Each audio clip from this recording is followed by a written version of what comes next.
12 ans. C'était le but de la soirée. Une douzaine d'années de promesses, de combats, de victoires, de dîners, de silences, de matinées à moitié remplies de café et à moitié perdues dans les regrets. 12 ans en tant que aimé Madame Rowe. Et je pensais naïvement que ce soir marquerait une sorte de triomphe tranquille.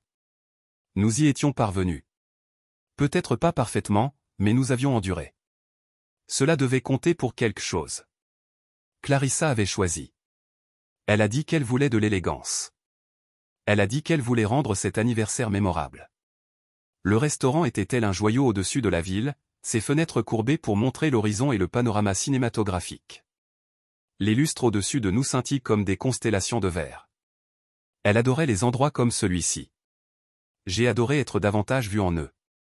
Et elle portait du rouge, bien sûr, toujours du rouge, sa couleur affirmée, la même teinte qu'elle portait le soir de notre rencontre. Mais ce soir, cela n'a pas semblé être un rappel. C'était comme une fusée d'avertissement. Elle rit trop facilement, trinqua trop tôt. Elle s'est penchée trop près de mon oreille lorsqu'elle a fait teinter son verre et a dit à 12 ans d'or, mon amour, mais ses yeux, ils ne correspondaient pas à sa voix. Ils ne correspondaient pas à la chaleur de son vin ou à la chaleur de sa main posée sur la mienne. Ils étaient ailleurs. Froid, calculateur. J'ai écarté cette pensée, comme on apprend à le faire dans le mariage. Vous modifiez vos propres instincts. Vous vous dites de ne pas trop réfléchir, de ne pas gâcher un bon moment. Nous étions entourés de la famille. Ma sœur Marlène et son cousin Jared sont des amis communs depuis l'université. Tout le monde sourit, mange, rit dans la lueur dorée de l'argent bien dépensé et de l'amour bien répété. Je portais le costume bleu marine que Clarissa m'avait acheté à Noël dernier. Ça va trop bien maintenant. J'avais perdu du poids sans m'en rendre compte. Le stress a une façon de le faire en silence, comme une gomme qui vous enlève des morceaux. Clarissa était radieuse et rouge. Son rouge à lèvres était assorti au vin dans son verre. Ses doigts dansaient quand elle parlait, attirant l'attention de la même manière qu'un chef d'orchestre extrait la musique d'un orchestre. Tout le monde la regardait. Tout le monde l'a toujours fait. J'admirais ça. Ce soir, j'avais l'impression d'assister à un spectacle dont j'avais été exclu. Je me suis levé au milieu de la course et j'ai murmuré quelque chose à propos des toilettes. Elle l'a à peine reconnu, a juste fait un signe de tête désinvolte et s'est retournée vers Jared, qui racontait une histoire trop animée à mon goût. Clarissa a ri trop fort. Ce rire. Ce soir, il y avait un bord irrégulier, comme une cuillère cliquetant à contre-courant contre de la porcelaine. J'ai parcouru le couloir menant aux toilettes, passé le bar, la vitrine de la cave à vin et un couple qui chuchotait intensément dans l'ombre. Le couloir lui-même était sombre, presque atmosphérique, et dégageait une odeur d'agrumes et de cirage de marbre. Une odeur caractéristique, j'ai deviné. Tout dans cet endroit a été organisé. Tout sauf ce qui s'est passé ensuite. J'étais presque à la porte des toilettes quand je l'ai entendu. « Excusez-moi, monsieur. » Une voix douce mais urgente. Je me suis retourné, m'attendant peut-être à un portefeuille oublié ou à quelqu'un qui m'avait pris pour un voiturier, mais c'était l'une des serveuses. Jeune, peut-être au début de la vingtaine. Son badge indiquait Esha. Elle avait l'air nerveuse. Je me dirige vers la salle à manger avant de retomber sur moi. « Oh oui, dis-je, essayant d'être poli, même si la confusion faisait ressortir les choses à plat. Elle s'approcha, la voix basse. « Je sais que c'est étrange, mais êtes-vous monsieur Bro ?» J'ai hésité, soudain conscient du pouls dans mes oreilles. « Oui. » Elle a regardé autour de nouveau et a dit quelque chose que je n'oublierai jamais.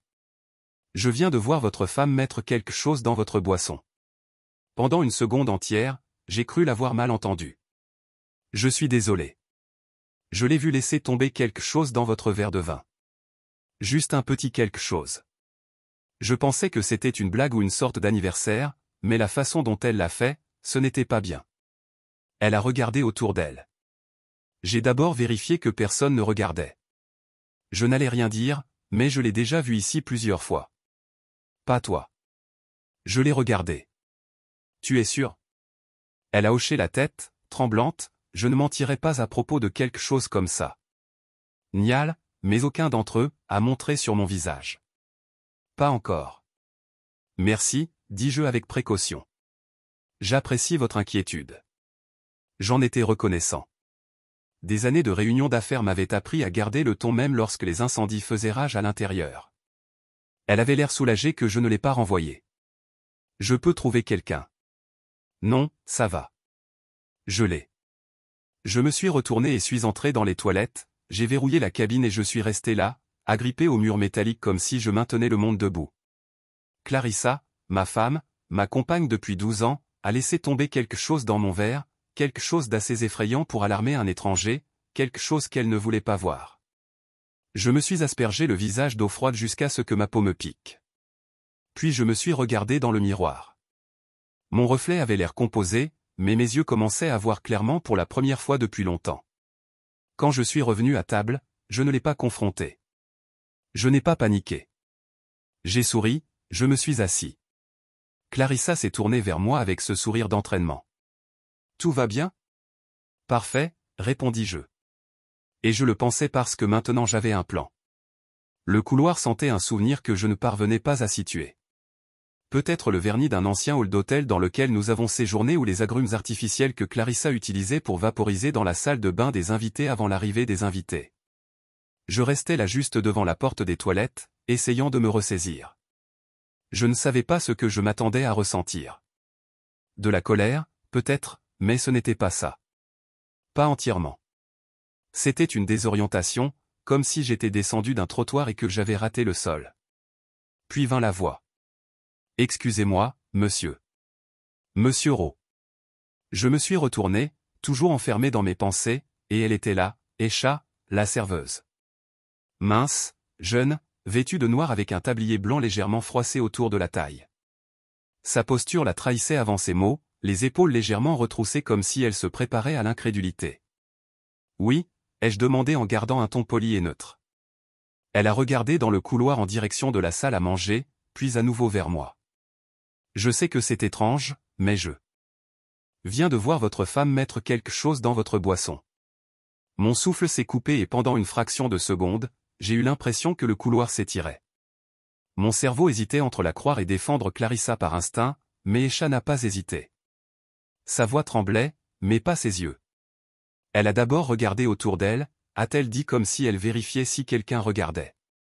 Ensuite, elle a sorti quelque chose de petit de son sac à main, comme une capsule ou une pilule, et l'a laissé tomber dans votre vin alors que personne ne la regardait. Je n'ai pas parlé. Je ne pouvais pas. Elle a pris mon silence pour de l'incrédulité et j'ai vu ses épaules s'affaisser légèrement. Je n'allais rien dire, ajouta-t-elle rapidement. Je veux dire, les gens font des choses bizarres, non? Parfois, cela fait partie d'une blague ou d'une surprise. Je ne sais pas. Mais la façon dont elle le faisait, toute son ambiance, était décalée, froide, concentrée, comme elle l'avait fait auparavant. Je n'avais toujours pas parlé. Je pense que j'avais peur que si je disais quelque chose, cela confirmerait que c'était réel. Que l'avertissement n'était pas qu'un malentendu. Que la vie que je pensais vivre avait une fissure dans les fondations que je ne pouvais plus ignorer. « Pourquoi tu me dis ça ?» J'ai finalement demandé. « Parce que tu avais l'air de ne pas savoir, » dit-elle. Aussi simple que ça. Et je ne pourrais pas dormir ce soir si je restais silencieux. C'est ce qu'il a fait. Cette dernière ligne. Quelque chose à propos des aigus de sa voix et de la clarté de ses yeux. Elle ne mentait pas. Elle avait peur. Pas pour elle, mais pour moi, et elle n'avait aucune raison d'inventer quoi que ce soit. « Merci, » dis-je, et je le pensais. « Vous avez fait la bonne chose. » Je n'ai pas vu exactement ce que c'était, a-t-elle ajouté. Juste que ça s'est dissous rapidement, comme de la poudre ou quelque chose du genre. Je peux me tromper. Vous n'êtes pas. J'interviens doucement. Je te crois. Ses épaules s'adoucirent un peu. Je devrais rentrer avant que quelqu'un ne le remarque. Mais si tu n'as besoin de rien, je ne sais pas. Je vais m'en occuper, répétai-je. Et puis elle est partie. Je suis resté seul pendant un moment, sans regarder rien. Ma main a de nouveau atteint la porte des toilettes, mais je ne l'ai pas ouverte. Je n'avais plus besoin d'aller aux toilettes. J'avais besoin d'un plan. Je retournai lentement vers la salle à manger, le cœur battant. Le couloir semblait plus long maintenant. Ou peut-être que je marchais plus lentement parce que quelque chose en moi avait changé. Clarissa, ma femme, avait mis quelque chose dans mon verre. Lors de notre dîner d'anniversaire, entouré de gens que nous connaissions tous les deux, en qui nous avions confiance et avec qui nous avions ri. Elle a choisi le restaurant. Elle a choisi mon costume. Elle a choisi le vin. Elle a choisi la nuit. Mais elle ne s'attendait pas à ce que je le découvre. Alors que je revenais dans la lueur des lustres pour discuter, j'avais l'impression de monter sur scène. Tout le monde était toujours là, toujours en train de rire, toujours en train de boire. Ma chaise était poliment vide, m'attendant comme un chien fidèle. Clarissa se tourna et sourit, belle et posée, comme une femme qui avait tout sous contrôle. Elle tapota le dossier de ma chaise. « Tout va bien ?» J'ai souri en retour. « Parfait. » Je m'assis et jetai un coup d'œil à la table. 2 verres à vin, le mien encore plein, intact. La sienne à moitié sirotée. Je les ai regardés comme un chirurgien étudie une radiographie. L'une d'elles contenait une vérité qu'elle ne voulait pas que j'avale. L'un d'eux a marqué mon tournant. J'ai acquiescé à la blague de Jared et j'ai même ri. Puis, quand personne ne regardait, j'ai fait le changement. Sous la table, lisse et exercée, j'ai échangé nos verres. La tige a tremblé dans ma main pendant une seconde seulement, mais je l'ai stabilisée. Clarissa était au milieu d'une phrase, trop absorbée par une histoire sur Venise, Rome ou toute autre ville dont elle prétendait être tombée amoureuse sur Instagram. Elle n'a rien remarqué. Ma sœur Marlène a attiré mon attention par-dessus la table. Son front se plissa légèrement. Je lui ai donné un petit haussement d'épaule comme si j'étais en train d'ajuster mon verre. Le spectacle devait continuer et il l'a fait. Clarissa m'a souri. J'ai souri en retour.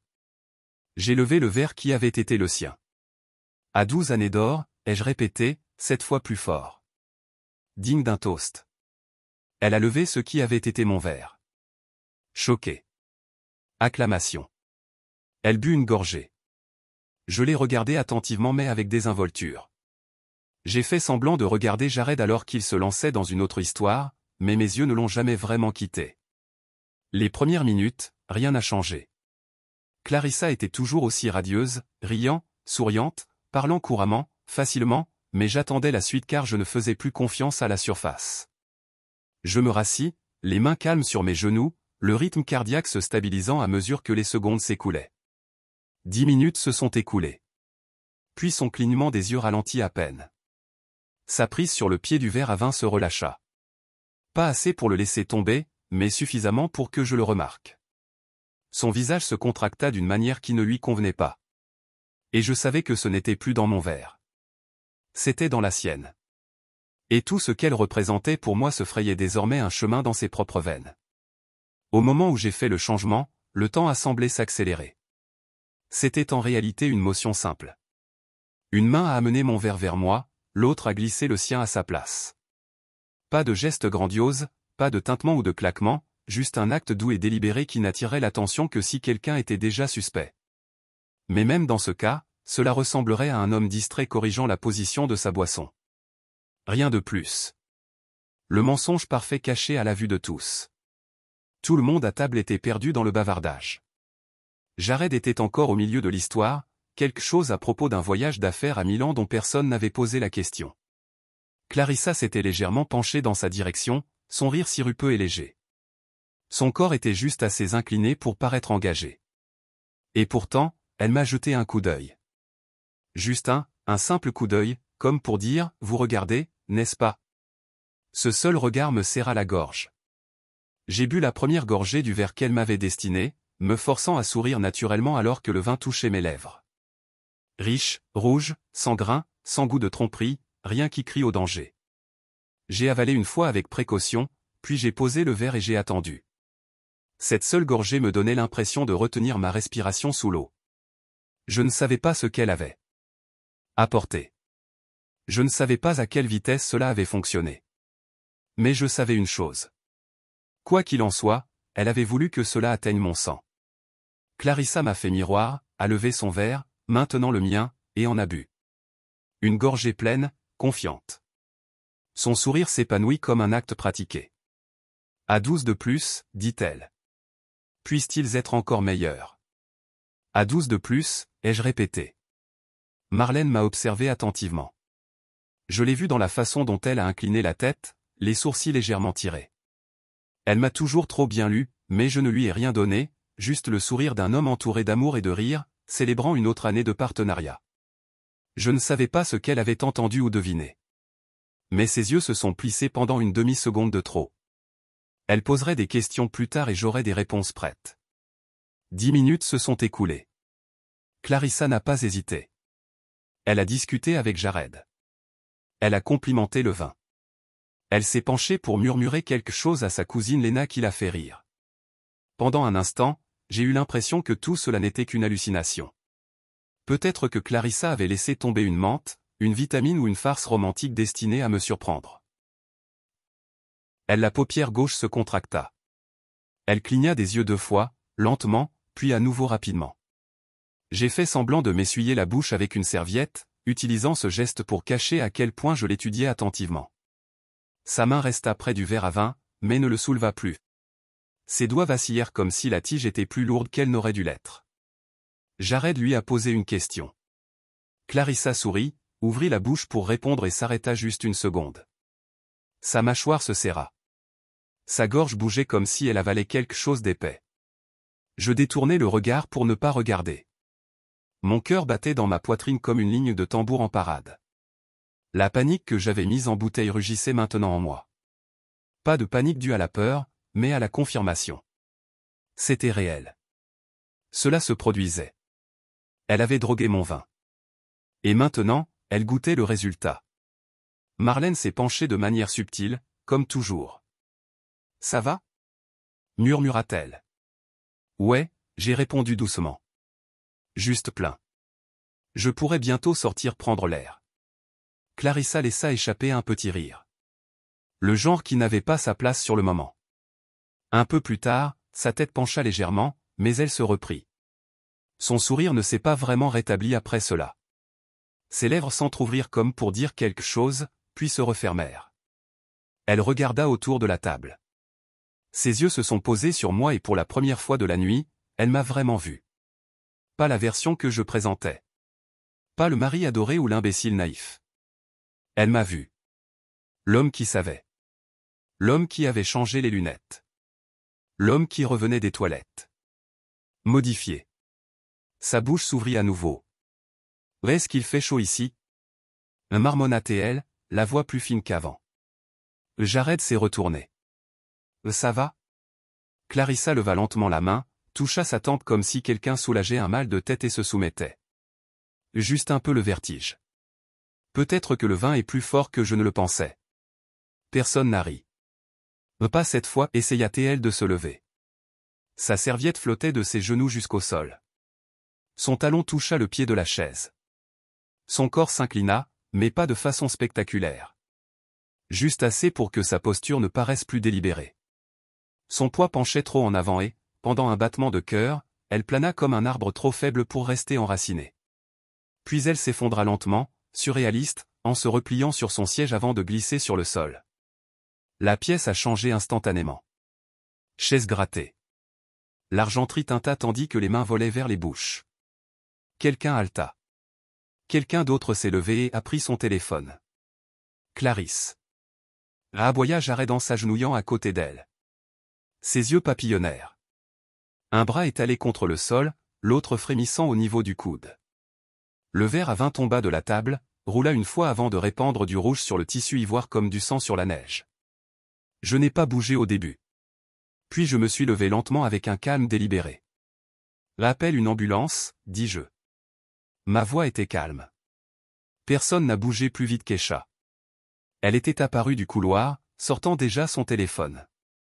Ses mains ne tremblaient pas. Dans ce chaos, j'ai observé les visages de chacun. L'horreur de Jared, les soupçons aigus de Marlène, la confusion de Lena, mais celle de Clarissa. La sienne était autre chose. Son regard s'est fixé sur le mien. Pupilles dilatées, lèvres entr'ouvertes. Il y avait quelque chose là. Pas seulement la panique, la prise de conscience et la peur. Pas de la douleur, pas de l'effondrement, mais de moi. Son plan avait échoué. Et maintenant, elle le savait. Je savais. La chute de Clarissa n'a pas été dramatique.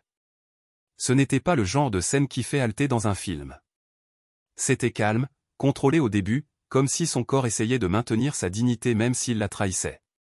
Un instant, elle était assise droite, l'instant d'après, elle était affalée sur le côté, lente, sans grâce, impuissante. Sa main s'était tendue, mais pas à temps. Le pied du verre à vin glissa de ses doigts et bascula, répandant du bordeaux comme du sang sur la nappe d'ivoire immaculée. Jared la rattrapa avant qu'elle ne touche complètement le sol, mais non sans trébucher. « Clarissa » dit-il d'une voix aiguë et alarmée. Il lui secoua doucement l'épaule. « Parle-moi. » Ma sœur Marlène se leva brusquement, renversant sa chaise. « Ce qui se passe. » Elle n'a demandé à personne et à tout le monde en même temps. Clarissa essaya de parler. Ses lèvres s'entr'ouvrirent et sa gorge bougea, mais les mots ne arrivèrent jamais. Ses yeux papillonnèrent. Pas un clin d'œil, juste un mouvement irrégulier et non coordonné. Elle avait l'air droguée, voire pire. Sa main droite se contracta près de sa cuisse, puis se replia sur elle-même comme si elle reculait face à la force qui avait pris le dessus. Je restai à ma place un moment de plus. Je ne sais pas pourquoi. Peut-être que je voulais voir comment tout le monde réagirait. Peut-être que je voulais être le dernier à me précipiter juste pour marquer la distance entre qui j'étais avant et qui j'étais maintenant. Elle a dit qu'elle avait chaud. J'ai proposé calmement juste avant qu'elle ne s'effondre. C'était techniquement vrai. Elle allait bien il y a une minute, dit Jared, toujours accroupi à côté d'elle. Son visage était pâle sous les lustres. Elle riait, trinquait. Oui, j'ai dit. Elle l'était. Je me levai alors lentement, non pas avec urgence, mais avec contrôle. La table était désormais en plein désarroi. Chaise repoussée. Les ustensiles heurtèrent latéralement. La tache rouge sur la nappe s'étend comme une ombre. Clarissa gémit faiblement. Sa tête s'appuya contre le bras de Jared. Ses yeux clignèrent, flous. Puis, pendant une seconde, ils ont trouvé le mien et ont maintenu ce regard. Cela a gelé quelque chose en moi. Ce n'était pas un appel à l'aide. Ce n'était même pas une surprise.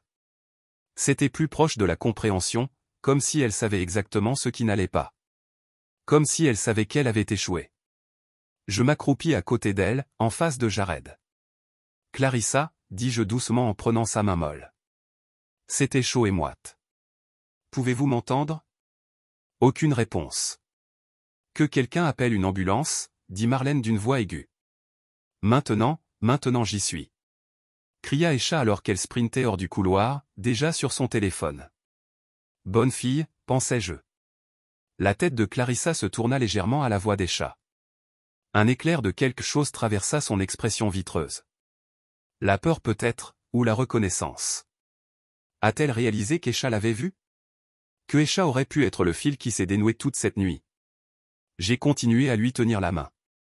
Une partie de moi la détestait à ce moment-là. Une partie de moi l'aimait toujours, mais la plupart du temps, je la regardais et j'attendais de voir si le poison parlerait plus fort que ses mensonges. Le personnel du restaurant se précipita ensuite.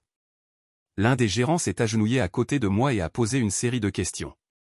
Était-elle diabétique? Allergique à quelque chose? Avait-elle pris des médicaments avec le vin? J'ai répondu ce que je pouvais. Jared a répondu au reste. Sa voix était trop frénétique, trop familière. Je l'ai rangée pour plus tard. Elle respire, dit quelqu'un. Le pouls est là, mais faible. J'ai hoché la tête, les lèvres serrées. Ma main n'a jamais quitté la sienne. Je voulais qu'elle ressente ça. Je voulais qu'elle me sente là, qu'elle m'observe, qu'elle sache, qu'elle la soutienne pendant la tempête qu'elle avait prévue pour moi. L'ambulance est arrivée dans ce qui a dû prendre 10 minutes, mais cela semblait être 20 minutes. Des lumières clignotantes à travers les hautes fenêtres, des médecins se précipitant avec une efficacité silencieuse. Ils l'ont doucement roulée sur une civière. Elle gémit encore, essaya de parler, mais ses mots restèrent confus, presque inintelligibles. Je les ai suivis jusqu'à la porte. Un pas en arrière. Pas le mari en deuil, pas le partenaire paniqué, juste un homme marchant à côté d'un mystère qui commençait à se dévoiler. Je pouvais entendre les chuchotements derrière moi alors que nous passions devant des tables de convives stupéfaits. Certains nous ont reconnus, d'autres nous ont simplement regardés. Je m'en fichais. Sur le trottoir, le médecin a demandé « Est-ce que vous roulez avec elle ?» J'ai hésité. Non, dis-je. Je vais suivre. Il hocha la tête et monta à l'intérieur. La porte se ferma. La sirène est restée éteinte. Mais la lumière est devenue rouge sur le trottoir.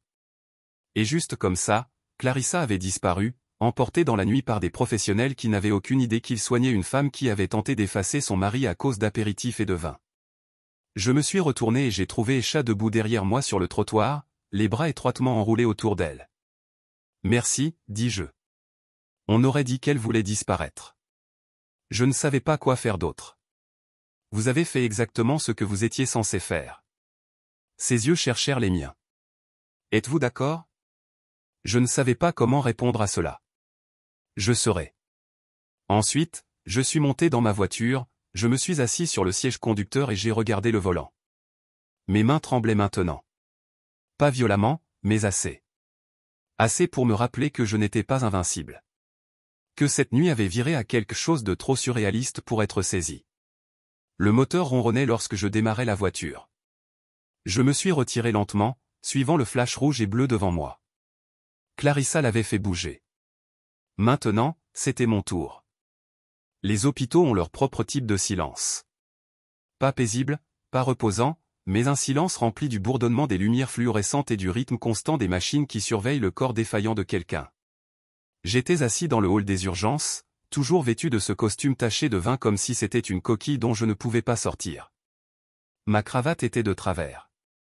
Mes mains, autrefois stables, étaient maintenant entrelacées, les jointures pâles. Tout sentait l'antiseptique et le vieux café, trop propre pour être réconfortant.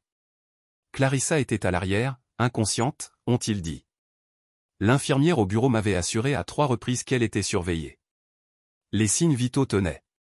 Quoi qu'elle ait ingéré ne l'avait pas tuée, mais je ne pouvais m'empêcher de rejouer tout cela dans ma tête. Le tintement du verre, au moment où ses yeux se sont posés sur les miens avant de tomber. La façon dont elle ne m'avait pas demandé de l'aide, ne m'avait pas contacté. Ce n'était pas la panique. C'était une reconnaissance. Et en dessous, peut-être quelque chose de plus laid. Peut-être qu'elle savait que la boisson qu'elle avait bu lui était revenue. Marlène m'avait suivi ici. Et arpentait maintenant la salle d'attente comme une ombre agitée. Ses talons claquèrent avec détermination sur le carrelage. « Tu n'as rien dit » murmura-t-elle. « Pas vraiment. »« Je pense à quoi ?» Je ne l'ai pas regardé. Que se passe-t-il ensuite ? Escha avait appelé pour un rapport. Le restaurant avait remis des images de sécurité, mais tout cela n'était encore que du bruit dans ma tête. Il me fallait quelque chose de solide, quelque chose qui ne puisse pas être tordu. « Tu crois toujours que c'était elle ?» a demandé Marlène en s'arrêtant devant moi. « Qu'elle a fait quelque chose à ta boisson ?» Elle ne l'a pas nié, dis-je doucement. Elle n'en avait pas l'occasion. Marlène n'a plus parlé après ça. Elle s'est juste laissée tomber sur la chaise à côté de moi. Nous avons attendu. Finalement, une femme en civil et portant un insigne entra dans la pièce. Inspecteur Rosario, dans la quarantaine, probablement. Des yeux perçants, une voix absurde. Elle a scanné la pièce, m'a repéré et s'est approchée. Monsieur Rowe. Oui. Pouvons-nous parler en privé? Marlène se leva. Je suis sa sœur. Rosario lui fit un signe de tête, puis me regarda à nouveau. Ce que vous partagez maintenant pourrait être pris en compte dans une enquête ouverte. Vous comprenez? Je fais. Elle m'a conduit dans un couloir jusqu'à une salle de consultation latérale. Des murs nus, un tableau blanc sans rien dessus et 2 chaises en plastique qui n'avaient leur place dans aucun endroit prétendant être humain. Je me suis assis. Nous avons fait de la toxicologie, commença-t-elle en ouvrant un mince cahier noir. Votre femme a ingéré une dose modérée de quelque chose appelé benziprex. Tu sais ce que c'est? Non, ce n'est pas courant. Il est utilisé dans certains essais de recherche pour paralyser temporairement les muscles volontaires. Ne tue pas, mais selon la manière dont il est mélangé ou consommé, il peut provoquer une perte importante de contrôle moteur, des troubles de l'élocution, de la confusion, un effondrement. Je n'ai rien dit. Elle m'a étudié. Tu n'as pas bu ton vin? Non. Pourquoi? J'ai inspiré puis j'ai laissé la respiration ralentir. Une serveuse, Escha, m'a pris à part sur le chemin des toilettes. M'a dit qu'elle avait vu Clarissa mettre quelque chose dans mon verre. Il a dit que ça ressemblait à de la poudre. Qu'elle hésitait à avoir déjà vu Clarissa là-bas avec un autre homme. Rosario cligna des yeux. Tu dis qu'elle a essayé de t'empoisonner? Je dis qu'elle ne s'attendait pas à être vue. Et toi? Quoi? Changer les lunettes. J'ai hoché la tête. Oui. Vous réalisez à quoi cela ressemble, n'est-ce pas? Je fais. Il y eut une pause. Rosario a noté quelque chose. La serveuse a fait une déclaration. Le restaurant coopère. Les images sont en cours de révision. S'il y a des preuves pour étayer cela, Monsieur Rowe, cela devient une affaire pénale. Je comprends. Elle se pencha en avant. Tu as de la chance. Si tu as bu ce verre, je sais. Je l'ai interrompu. Je ne serai pas assis ici. Elle se rassit, les lèvres serrées. Faites bien des analyses médico-légales sur le verre et la bouteille. Le labo est déjà prévenu. Nous avons bien besoin de votre déclaration officielle, éventuellement d'une déposition. Vous vous êtes préparé à ça? Oui. Rosario hocha lentement la tête et ferma son cahier. Vous avez été calme pendant tout cela. J'ai croisé son regard parce que la panique vient plus tard. Elle m'a regardé pendant une seconde de plus, puis s'est levée. Eh bien, restez en contact. Quand je suis revenu dans la salle d'attente, Marlène s'est levée. Eh bien, ils enquêtent. Ce n'est plus une blague. Elle hocha la tête. Et maintenant? Je rentre à la maison. Tu ne restes pas? Elle ne se réveillera que le matin. Et même alors, que lui dirais-je? Vous lui demanderiez pourquoi, dit Marlène. Mais je n'en avais pas besoin. Je le savais déjà. J'ai quitté l'hôpital juste après minuit. Le parking était presque vide, éclairé par des lampadaires oranges qui donnaient à tout un aspect plus fragile qu'il ne l'était en réalité. Je suis monté sur le siège du conducteur, j'ai de nouveau saisi le volant et je suis resté longtemps assis dans le noir. L'intérieur de la voiture était silencieux. Pas de musique, pas de radio parlée, juste ma respiration et le doux tic-tac du moteur qui refroidit. Qu'est-ce qui pourrait pousser quelqu'un à droguer son propre mari? Haine, désespoir, cupidité? Peut-être tout cela. Peut-être plus. Mais je n'avais pas encore fini. Je n'allais pas rester les bras croisés et laisser cela devenir un autre mystère dont les gens murmuraient. J'allais creuser jusqu'à ce que les planches de notre mariage cèdent et me montrent exactement ce que Clarissa cachait. Le lendemain matin, je me réveillais et je commençais à chercher. Et j'avais le sentiment que je n'aurais pas à chercher bien loin. Le lendemain matin, je me suis senti étranger, comme si je m'étais réveillé dans un corps que je n'avais pas mérité. Je n'ai pas dormi. Je me suis allongé sur les couvertures, toujours dans le même costume. L'odeur du vin et de l'antiseptique d'hôpital s'accroche à moi comme une seconde peau. J'ai regardé le plafond passer lentement du noir au gris jusqu'à ce bleu pâle qui n'apparaît que lorsque le soleil se lève à contre-cœur. Clarissa n'était pas à côté de moi. Pour la première fois en 12 ans, je n'ai pas eu à faire semblant de ne pas ressentir ça. Quand j'ai finalement déménagé, ce n'était pas dramatique. Pas de porte qui claque, pas de rythme. Je suis resté debout, j'ai enlevé les vêtements en ruine et je me suis douché comme si je lavais la peau de quelqu'un d'autre. L'eau chaude a aidé, mais pas beaucoup. Ce dont j'avais besoin maintenant, ce n'était pas de confort, c'était de clarté. Je me suis séché, j'ai habillé quelque chose de simple et je suis allé directement à notre bureau à domicile commun. Clarissa ne m'a jamais laissé parler de son côté. Elle prétendait que c'était son sanctuaire.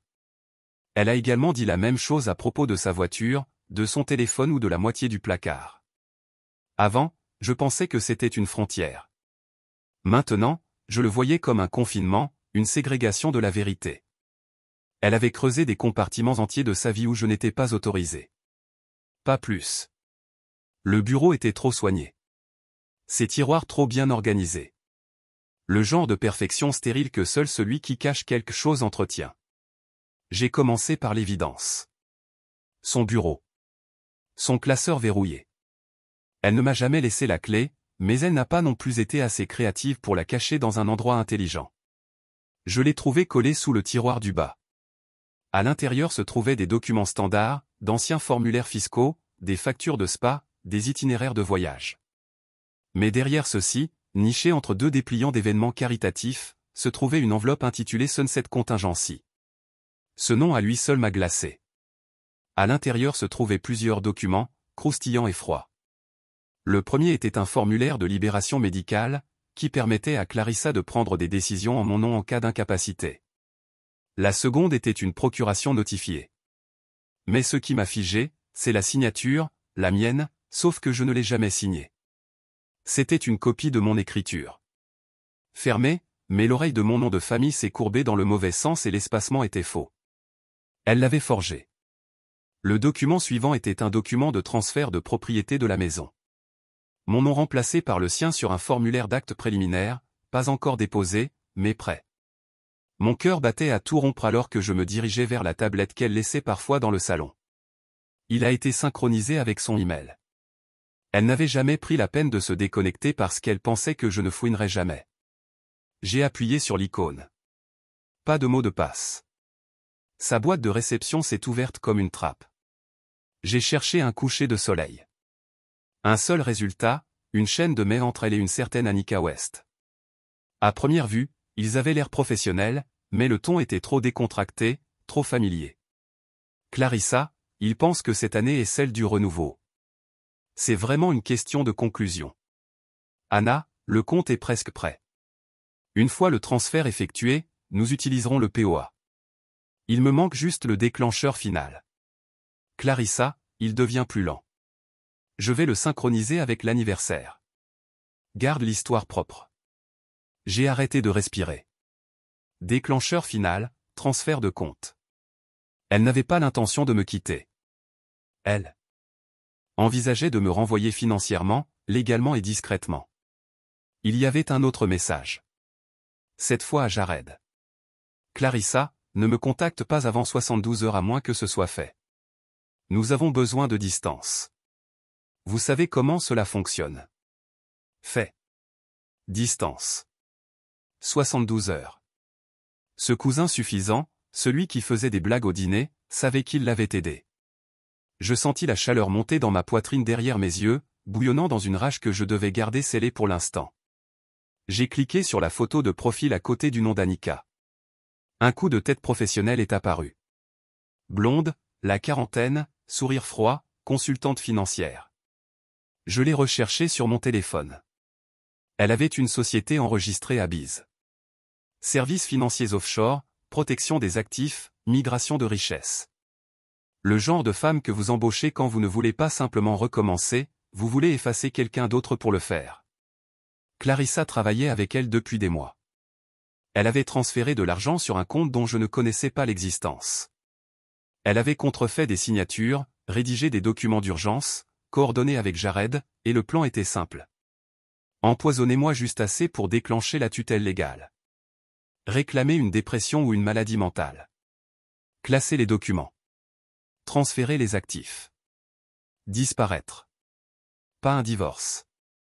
Une exécution au ralenti. Je me suis levé du bureau et j'ai regardé autour de notre maison. Non, ma maison avec un nouveau regard. La cuisine que nous avons rénovée ensemble. Le canapé qu'elle a choisi. Les photos du mariage sont toujours accrochées au mur. Une vie qu'elle a organisée en montant ma sortie dans mon dos. Je n'étais pas brisé. Je n'étais pas dévasté. J'avais fini. J'ai copié chaque document, je les ai imprimés, je me suis transmis les emails et je les ai sauvegardés sur un lecteur sécurisé. J'ai appelé Thomas, mon avocat, je lui ai dit de me rencontrer dans 1 heure. Il n'a pas posé de questions parce que cela n'allait pas être émouvant. Cela allait être stratégique, tout comme elle. Quand j'ai quitté la maison ce matin-là, je n'ai pas claqué la porte. Je n'ai pas regardé en arrière. J'avais tout ce dont j'avais besoin. La vérité, les preuves et un nom que Clarissa n'aurait jamais cru que je connaisse. Annika West. 2 jours plus tard, Clarissa a ouvert les yeux. Je n'étais pas là. Je ne voulais pas l'être. J'avais déjà tout donné à la police. La déclaration d'Aïcha, les faux documents, les chaînes de courriers électroniques, et même une copie du rapport médical montrant des traces de benzopré dans son sang. Ils avaient ce dont ils avaient besoin. Maintenant, c'était une question de timing. Thomas m'a appelé tôt ce matin-là. Le bureau du procureur est prêt. Ils porteront plainte à midi. Vous devrez faire une déposition officielle d'ici vendredi. Bien. J'ai dit et sa libération. Elle est consciente maintenant, mais toujours sous observation médicale. Ils la garderont au moins 1 nuit de plus. Ils ont assigné un agent à sa porte. Justin. Thomas rit sèchement. Ce n'est pas la télé. Elle ne risque pas encore de s'enfuir, mais elle le sera. J'ai regardé par la fenêtre de son bureau. Le centre-ville bourdonne en contrebas, occupé et aveugle. La ville a continué à avancer tandis que la mienne s'est arrêtée. Shell essaie de l'expliquer, marmonnai-je. Elle le fait toujours. Thomas hocha la tête. Laissez-la. Vous avez plus que suffisant pour arrêter cela. Restez calme. Calme était un drôle de mot pour la tempête qui avait pris racine en moi. Je ne tremblais plus. Je n'étais pas confus. Mais une certitude froide s'était installée. Celui qui chuchotait, il n'y avait pas de retour en arrière. Au moment où je suis arrivé à l'hôpital plus tard dans l'après-midi, le détective en service avait déjà parlé à Clarissa. Je me tenais devant sa chambre pendant un long moment, regardant à travers le petit panneau de verre dans la porte. Elle s'assit dans son lit dans son bras, les cheveux tirés en arrière. Pas de maquillage, pas de robe rouge, juste une robe bleu pâle et des yeux qui scannaient le plafond comme si ça lui devait quelque chose. J'ai poussé la porte ouverte lentement. Elle leva les yeux et sourit. Ce fut le premier signal d'alarme. Et, dit-elle, voix gratte mais légère. Ils ont dit que vous pourriez vous arrêter. Ils ont demandé à votre équipe juridique ou à vos co-conspirateurs. Son sourire aiguisé. Tu es en colère. Je comprends. Je suis entré à l'intérieur, fermé la porte derrière moi. Non, Clarissa. En colère, c'est ce que j'ai ressenti avant de trouver des documents forgés avec ma signature sur eux. Avant d'apprendre que vous avez planifié cela pendant des mois, elle a incliné la tête, blessée comme toujours. Je ne sais pas ce que vous pensez avoir vu. Tu m'as drogué, dis-je catégoriquement. Vous mettez des bagues dans mon vin. Vous avez regardé autour de vous pour vous assurer que personne ne voyait. Malheureusement pour vous, quelqu'un l'a fait. Elle fit une pause. La serveuse. Je n'ai pas cligné des yeux. Son nom est Esha et elle m'a sauvé la vie. Clarissa détourna les yeux. Pendant une seconde, j'ai pensé avoir vu la vérité se baiser à travers son masque poli, mais elle secoua la tête et essaya de rire. Écoutez, j'admets que les choses se compliquaient. Jared et moi, nous essayons juste de vous effrayer, vous secouer un peu. Est-ce la défense avec laquelle vous allez? Demandai-je en approvisionnement. Cette tentative d'empoisonnement a été un remaniement? Que la procuration forgée, le compte offshore avec Annika West et les courriels planifiant mon incapacité n'étaient qu'une farce élaborée. Son visage se figea. Vous avez vu les emails, tous. Elle s'enfonçait légèrement dans le lit, mais sa voix devint froide. Vous m'avez toujours sous-estimé. Je ne l'ai pas fait, j'ai répondu. Je t'ai juste fait confiance. Elle tressaillit. Je me penchai contre le rebord de la fenêtre, les bras croisés. Tu allais me ranger. Utiliser la procuration pour prétendre que je n'allais pas bien. Déplacer les actifs, tout liquider et disparaître. Ses lèvres se séparèrent, mais aucun mot n'est sorti. Je pensais que nous étions partenaires, dis-je plus silencieux maintenant. Même lorsque nous dérivons, même lorsque nous parlions à peine, je n'ai jamais imaginé que vous me voyiez comme jetable. Clarissa a avalé dur.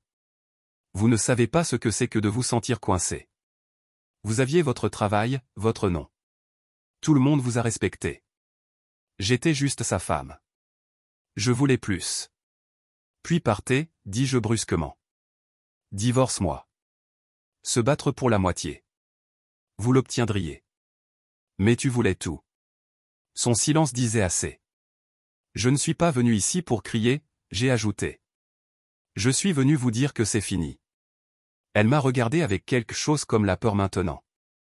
Vous appuyez sur des frais. Je ne le suis pas. J'ai corrigé. L'État est une tentative d'empoisonnement, une fraude, un complot criminel. Vous serez interpellé après votre libération. Des larmes ont jailli dans ses yeux. Probablement la première réaction honnête que j'avais vue d'elle depuis des années. Jared est parti. Chuchota-t-elle. Dès qu'il a entendu, il a cessé de répondre. J'ai hoché la tête. Le lâche se disperse lorsque la lumière s'allume. Elle avait l'air si petite alors, si vaincue, mais je ne ressentais pas de satisfaction. Je ne me sentais pas vengeance. Je ne ressentais rien qui m'a fait plus peur. Je me suis tenu, j'ai redressé mon manteau et je me suis dirigé vers la porte. Là attendez, dit-elle. Je me suis retourné. Tu me détestes?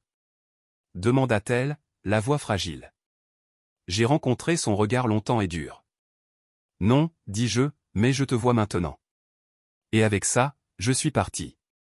À l'extérieur, le détective m'a rencontré un presse-papier et un signe de tête silencieux.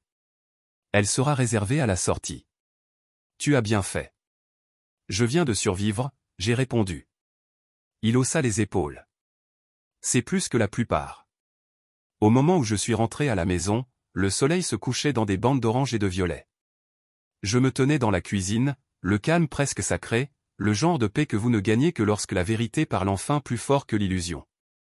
Le mariage était mort, mais je ne l'étais pas. Et maintenant, le reste de ma vie pourrait commencer. Vous ne comprenez pas vraiment ce que signifie le scandale du mot jusqu'à ce que votre nom soit imprimé en gras. Jusqu'à ce que votre boîte de réception inonde avec des lignes d'objets qui commencent par « ça va ». Mais finissez par des liens vers les blogs de potins. Jusqu'à ce que les gens qui vous aient à peine parlé à des barbecues avancent maintenant vos captures d'écran de titres comme le PDG Poison Plot, la femme Wine Plan se retourne.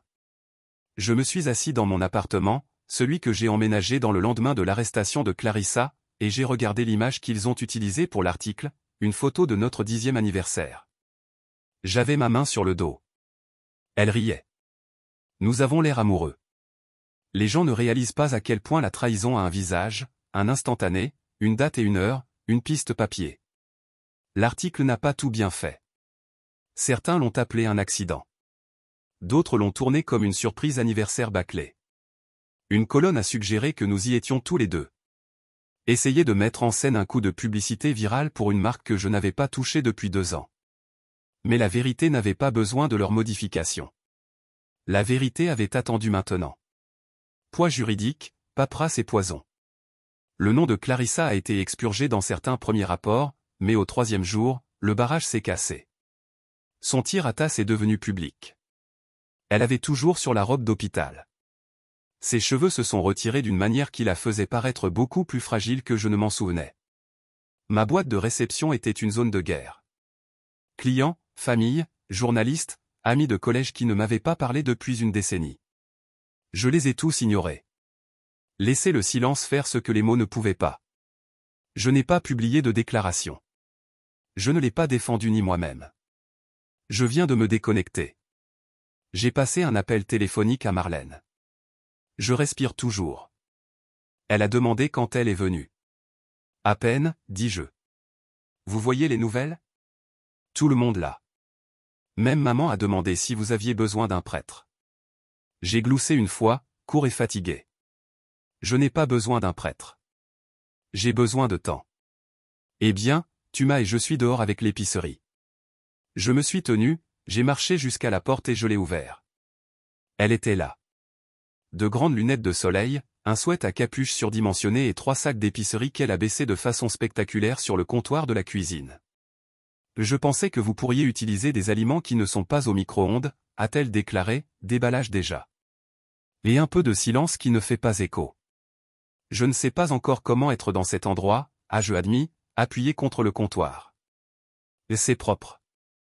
C'est calme, mais ce n'est pas à la maison. Ce sera, a-t-elle dit, plaçant des œufs dans le réfrigérateur. Finalement, elle ne m'a pas demandé comment je me sentais. Marlène savait que cette question était inutile. Au lieu de cela, elle a cuit. Des œufs et du toast, un jus d'orange. La tête de la tête était en retard sur 3 heures, a-t-elle dit. Il y a une différence. Continuez à respirer, a-t-elle dit. J'ai hoché la tête. Dans les jours qui ont suivi, j'ai construit un rythme. J'ai marché plus, j'ai repris les appels téléphoniques, juste les importants. J'ai refusé chaque interview. J'ai déposé des ordonnances d'interdiction contre 2 tabloïds qui se sont présentés à l'extérieur du bâtiment. J'ai trouvé du réconfort et de la structure. Je me suis réveillé en même temps chaque jour, lire, cuire, dormir, répéter. Je suis également allé à chaque audience du tribunal. Clarissa était assise en face de moi, toujours habillée parfaitement, toujours avec son avocat proche. Elle ne m'a jamais regardé directement. Elle m'a regardé devant moi. Ou peut-être qu'elle ne pouvait pas supporter de regarder ce qu'elle avait essayé d'effacer et a échoué. La salle d'audience était toujours remplie de murmures. Reporter à l'arrière, spectateur faisant semblant de ne pas regarder. Je me suis assis droit, silencieux. Je ne voulais plus la combattre. Je voulais juste que la vérité termine son travail. Lors de la 3e audience, le juge a statué sur les éléments de preuve suffisants pour le procès, tenter d'empoisonner, documenter la fraude, l'intention de frauder et de manipuler les actifs financiers. Personne n'a halté, personne n'a applaudi. Mais j'ai senti quelque chose se déplacer dans l'air, une sorte de fermeture ou le début de celui-ci. L'avocat de Clarissa a essayé de faire tourner l'histoire, a déclaré qu'elle était dépassée, qu'elle craignait d'être émotionnellement distante et a essayé de me secouer pour la revoir. Aucune mention d'Annika, aucune mention de Jared, juste du théâtre. Mais je n'avais pas besoin de répondre. Les faits étaient plus hauts que l'un de nous. Après l'audience, je suis sorti du palais de justice et dans l'air divers. Les journalistes ont recherché. J'ai levé une main. Pas de commentaires, dis-je. Mais merci de respecter mon espace. Ils ne l'ont pas respecté, mais ils l'ont écrit. Cette nuit-là, de retour dans mon appartement, j'ai ouvert mon journal. Je ne l'avais pas touché depuis des années. La première entrée a été datée de 2013, l'année où nous nous sommes mariés. J'ai dépassé les pages d'espoir, les frustrations, les objectifs. Ensuite, j'ai trouvé le blanc et j'ai recommencé à écrire. Elle a essayé de me mettre fin. J'ai écrit, mais je suis toujours là et je suis enfin à moi. C'était un jeudi matin quand j'ai trouvé l'enveloppe. Aucune adresse de retour, pas de marque, juste mon nom et une écriture délicate que je ne reconnaissais pas au début. Il avait été glissé sous la porte. Vieille école. Pas de texte, pas de courriel, pas de signature sur une application de package. Juste du papier et une intention silencieuse. Je l'ai ramassé, le cœur ralentissant comme il le fait lorsque vous savez que quelque chose compte avant même de l'ouvrir.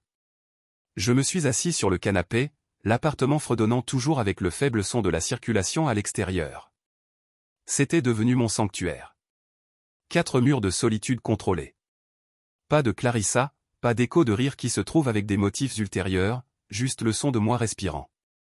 J'ai ouvert l'enveloppe. À l'intérieur se trouvait une seule page manuscrite. Chaque lettre soigneusement formée comme l'écrivain ne savait pas si elle devait l'envoyer du tout. Monsieur Rowe, j'espère que cela vous atteindra en paix. Je ne savais pas si je devais écrire du tout, mais quelque chose a continué à me pousser. C'est peut-être de la culpabilité. C'est peut-être de la gratitude. Peut-être les deux. J'ai arrêté de lire une seconde. Je savais déjà qui c'était. Esha, je voulais dire merci, bien que cela sonne probablement en arrière, étant donné que je suis celui qui a parlé, mais vous ne m'avez pas remis en question. Tu ne m'as pas rejeté. Et dans un monde où les gens comme moi sont souvent informés de garder la tête baissée et de rester dans notre voie, cela signifiait tout. Je me suis assis. La pièce qui m'entoure s'éteignait pendant une seconde, ces mots coupant les semaines d'engourdissement que j'attendais. J'ai continué à lire. Je ne l'ai pas vu mettre quelque chose dans votre boisson. Je l'ai vu. J'ai vu le regard sur son visage quand elle l'a fait. Je savais ce que cela signifiait, mais j'ai déjà vu des choses et je n'ai rien dit. La peur fait ça. Il vous apprend le silence. Mais quelque chose dans votre visage lorsque vous avez quitté la table, cela m'a fait parler. Vous ressemblez à un homme bon. Et je pensais que si quelqu'un comme vous pouvait toujours être aveuglé, peut-être que nous le pourrions tous. C'est peut-être le danger dont nous ne parlons pas. Ceux les plus proches de nous tenant les lames les plus pointues. Après l'annonce de la nouvelle, j'ai reçu un message. Anonyme, une femme. Elle m'a offert de l'argent pour rester silencieux, pour se rétracter. Elle n'a pas dit son nom, mais elle a utilisé un email crypté privé. Je l'ai tracé en retour. J'ai un ami dedans à l'université. Il a trouvé la source. C'était quelqu'un nommé Annika West. J'ai plié la lettre une fois, 2 fois, je l'ai laissé reposer contre mon genou. C'était donc vrai. Le filet avait été plus large que je ne le pensais. Clarissa n'avait pas seulement planifié. Elle avait engagé quelqu'un pour nettoyer les conséquences, pour frotter le sentier, le silence des témoins, et Esha, à peine dans la vingtaine, s'était levé. Quoi qu'il en soit, j'ai lu le reste. Je n'ai pas pris l'argent. J'ai enregistré le message. Adjoint les journaux au cas où la police en aura besoin. J'étudie l'après-droit maintenant. Fou, non.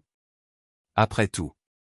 Mais quelque chose à propos de tout cela m'a fait réaliser à quel point nous avons besoin de gens qui disent la vérité même lorsque leur voix tremble. Si jamais vous avez besoin de quelqu'un qui croit encore en faisant la bonne chose, quelqu'un qui croit toujours aux deuxièmes chances, je suis là. Aucune pression. Merci juste de m'avoir cru quand cela comptait. Esha, je n'ai pas pleuré, mais quelque chose en moi s'est plié doucement, pas dans la défaite, mais en reconnaissance. C'est la chose à propos de la vérité.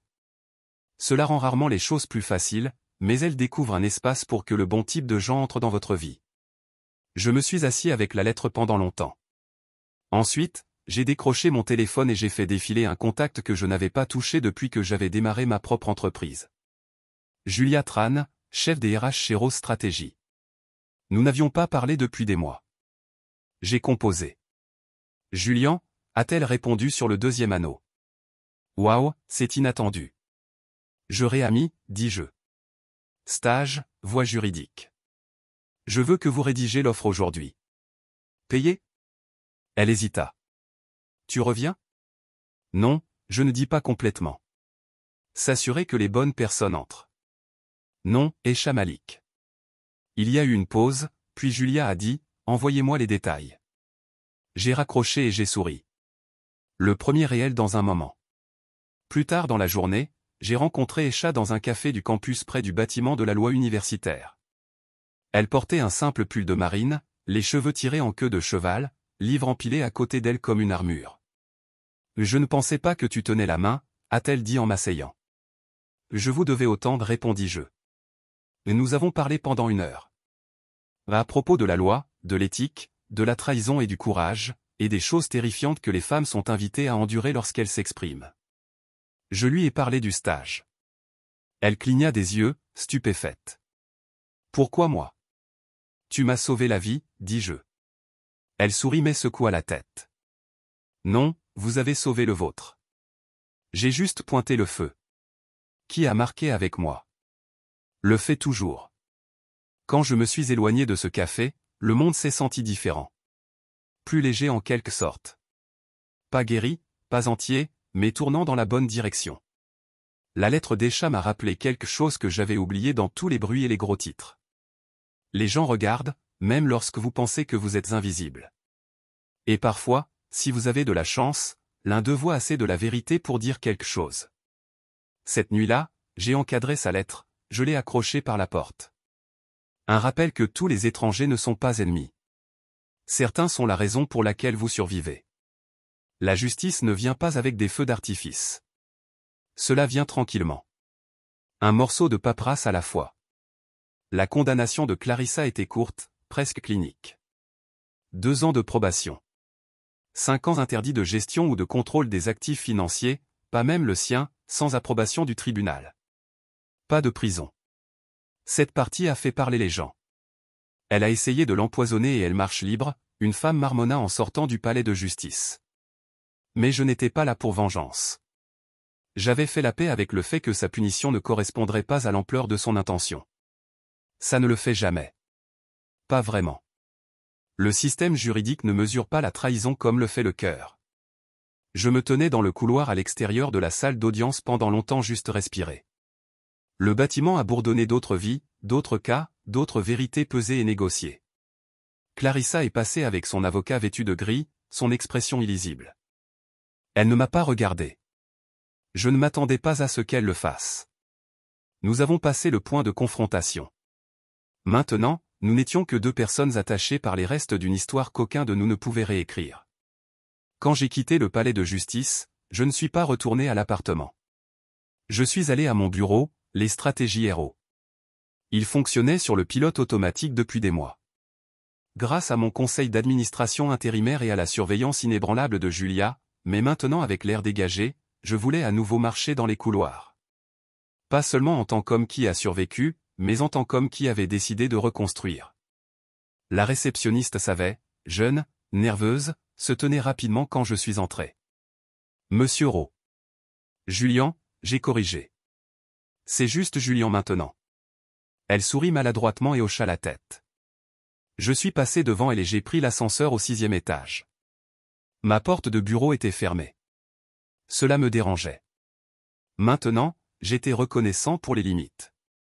Je suis entré à l'intérieur et je me suis tenu un instant, prenant tout cela. Mon bureau, mes livres, la vieille photo de moi et Clarissa sur l'étagère. Je l'ai atteint, je me suis arrêté et je l'ai tourné face vers le bas. Puis je me suis assis et j'ai recommencé à écrire.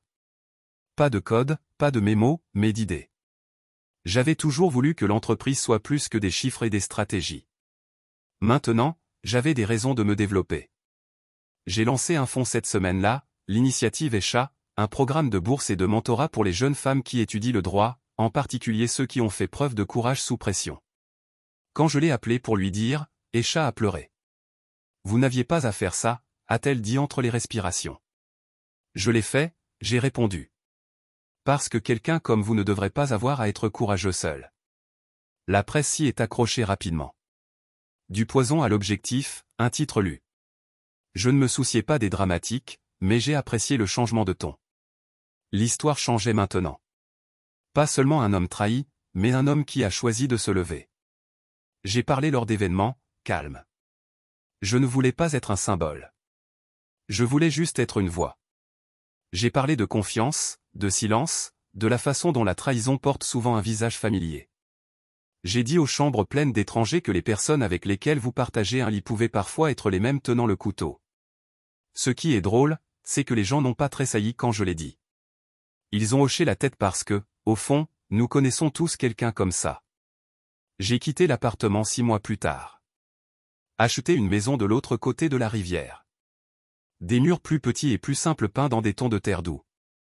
Une cuisine avec juste assez d'espace pour moi et peut-être un jour quelqu'un d'autre. Je n'ai pas suspendu beaucoup de photos. Je n'avais plus besoin de rappel. Juste la paix. Clarissa n'a jamais tendu la main. Pas après la condamnation. Pas après l'arrêt de l'article.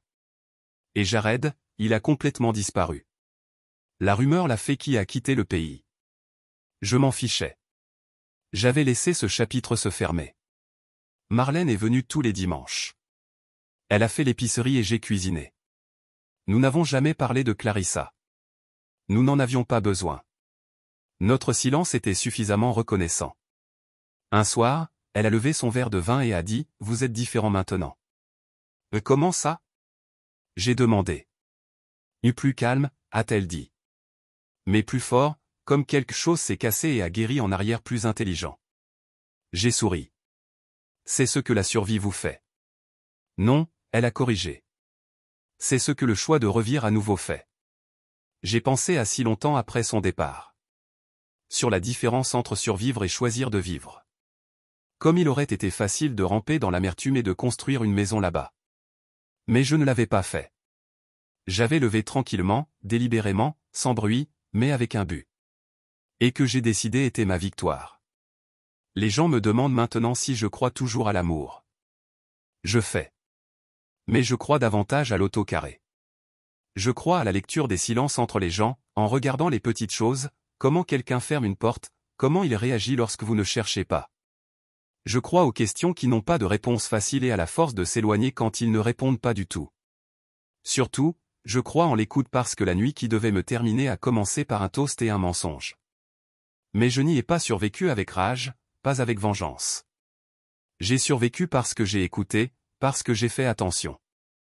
Et parfois, c'est tout ce qu'il faut pour réécrire la fin.